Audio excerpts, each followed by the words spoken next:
जय हिंद दोस्तों, स्वागत है आपका आपके यूट्यूब चैनल पर। दोस्तों बात कर लेते हैं आपका जो एग्ज़ाम होने वाला है, यूपी पुलिस री एग्ज़ाम जो होने वाला है, उसके लिए जो कॉलेज हैं वो चुने गए हैं और कुछ नियम उन्होंने बताए हैं कि आपका एग्ज़ाम किस प्रकार से होना है, आपको क्या क्या ध्यान रखना है।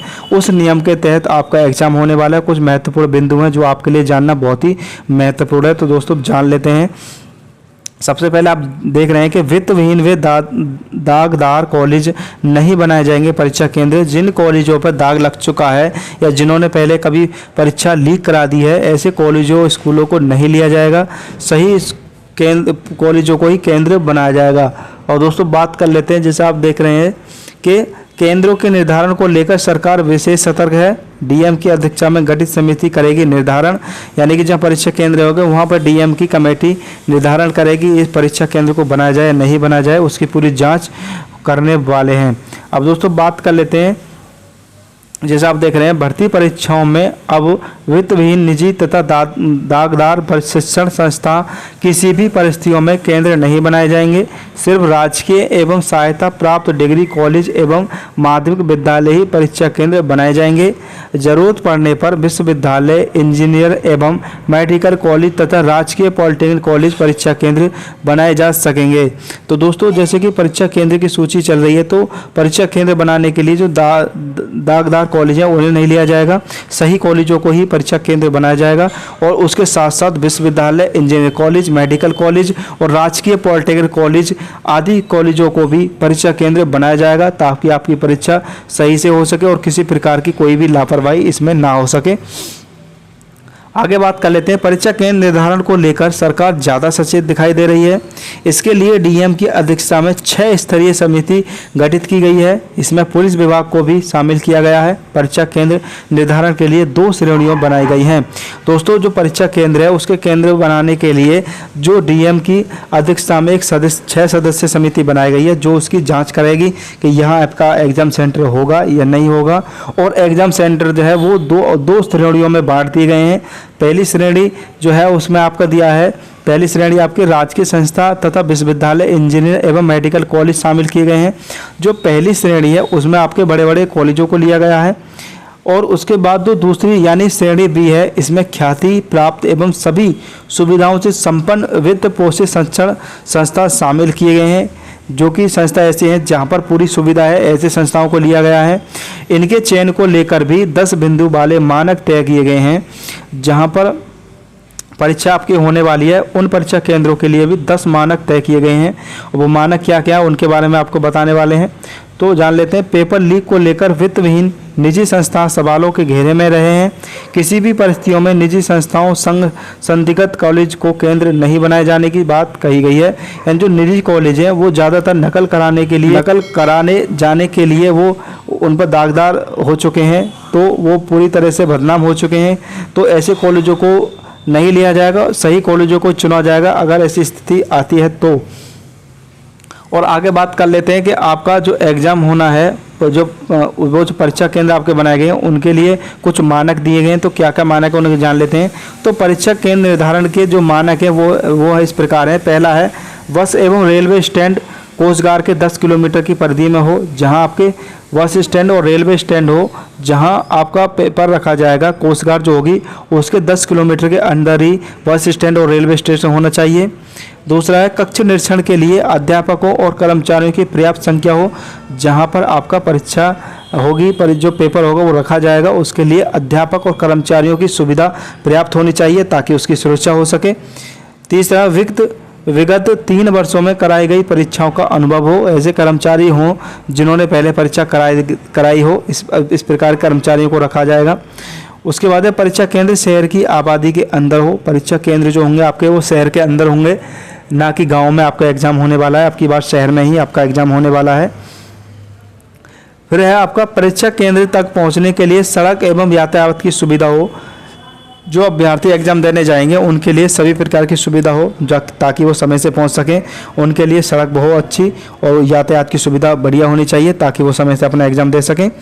आगे बात कर लेते हैं, परीक्षा केंद्र की बाउंड्री तथा अन्य ज़रूरी सुविधाएं जो होंगी वो बाउंड्री और सुविधा अच्छी होनी चाहिए ताकि कोई अंदर ना घुस सके।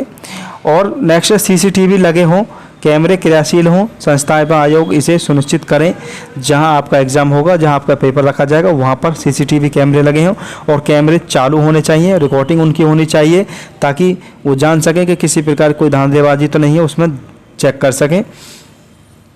अब दोस्तों बात कर लेते हैं महत्वपूर्ण बिंदु के बारे में। जो महत्वपूर्ण बिंदु दिए हैं प्रश्न पत्र के बारे में, आपका जो एग्जाम होगा, जो पेपर होगा, पेपर के महत्वपूर्ण बिंदु उन्हें दिए हैं कि किस प्रकार से पेपर बनाया जाएगा और क्या क्या पेपर संबंधित जो सुविधा है वो होनी चाहिए। तो जान लेते हैं जो महत्वपूर्ण बिंदु है। पहला है प्रश्न पत्र के प्रत्येक पृष्ठ पर गोपनीय सुरक्षा चिन्हित हो।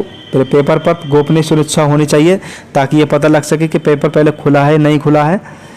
आगे बात कर ले प्रश्न पत्र की सेटिंग के लिए पर्याप्त समय दिया जाए, पर बहुत ज़्यादा न हो। जहाँ आपका पेपर छपेगा उसके लिए समय दिया जाएगा, लेकिन इतना भी समय नहीं दिया जाएगा ताकि पेपर को कोई याद कर सके या पढ़ सके, तो इतना भी समय नहीं दिया जाएगा।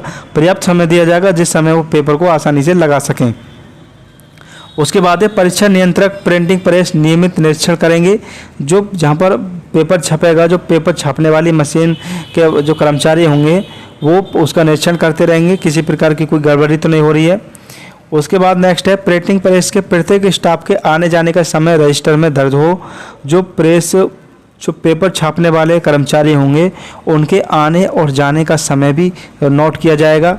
एक रजिस्टर होगा, वहाँ पर समय नोट किया जाए, कब कर्मचारी जा रहे हैं और कब कर्मचारी आ रहे हैं, उनकी पूरी जांच की जाएगी। दोस्तों आगे बात कर लेते हैं प्रिंटिंग प्रेस के हर गेट पर सुरक्षा व्यवस्था हो, बाहरी का प्रवेश वर्जित हो।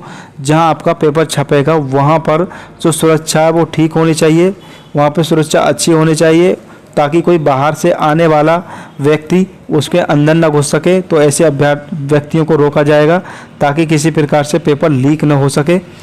आगे बात कर लेते हैं हर कोना सीसीटीवी की जद में होगा और रिकॉर्डिंग 1 साल तक सुरक्षित रहे। जहां आपका परीक्षा एग्ज़ाम जो पेपर है वो छपेगा और जहां रखा जाएगा वहां पर सीसीटीवी कैमरे होने चाहिए और कैमरे चालू होने चाहिए, रिकॉर्डिंग चालू होनी चाहिए उसकी, और जो रिकॉर्डिंग है वो 1 साल तक सुरक्षित होनी चाहिए ताकि ये देख सकें कि किसी प्रकार की कोई गड़बड़ी तो नहीं हुई है। और फिर दोस्तों नेक्स्ट है अभ्यर्थियों के अंगूठे का निशान एवं बायोमेट्रिक मिलान ठीक से किया जाए। दोस्तों ये बहुत ही महत्वपूर्ण पॉइंट दिया गया है कि अभ्यर्थियों को जब आप प्रवेश पत्र लेकर के एग्ज़ाम हॉल में जाओगे तो आपको ये चेक किया जाएगा, आपका अंगूठे का निशान लिया जाएगा, आपकी बायोमेट्रिक की जाएगी ताकि ये पता चल सके जो अभ्यर्थी एग्ज़ाम देने आया है वही अभ्यर्थी एग्ज़ाम देने आया, उसकी जगह कोई दूसरा सॉल्वर तो नहीं बैठ गया है। इस प्रकार से सॉल्वर को पकड़ना बहुत आसान हो जाएगा।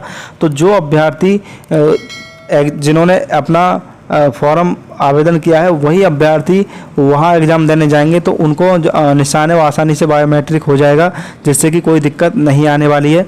तो इसमें सॉल्वर को पकड़ने के लिए बहुत ही बढ़िया ये पॉइंट दिया है, इस प्रकार की जांच होनी चाहिए। आगे बात कर लेते हैं दोस्तों, एक महत्वपूर्ण पॉइंट दिया है कि केंद्र निर्धारण से पहले एसटीएफ देगी फीडबैक। जहां आपके परीक्षा होगा, परीक्षा केंद्र बनाए जाएंगे, वहां का जो एसटीएफ है वो फीडबैक देगी, वहां जाकर के देखेगी कि किसी प्रकार की कोई गलती तो नहीं है, सब ठीक है। अगर ठीक है तो एसडीएफ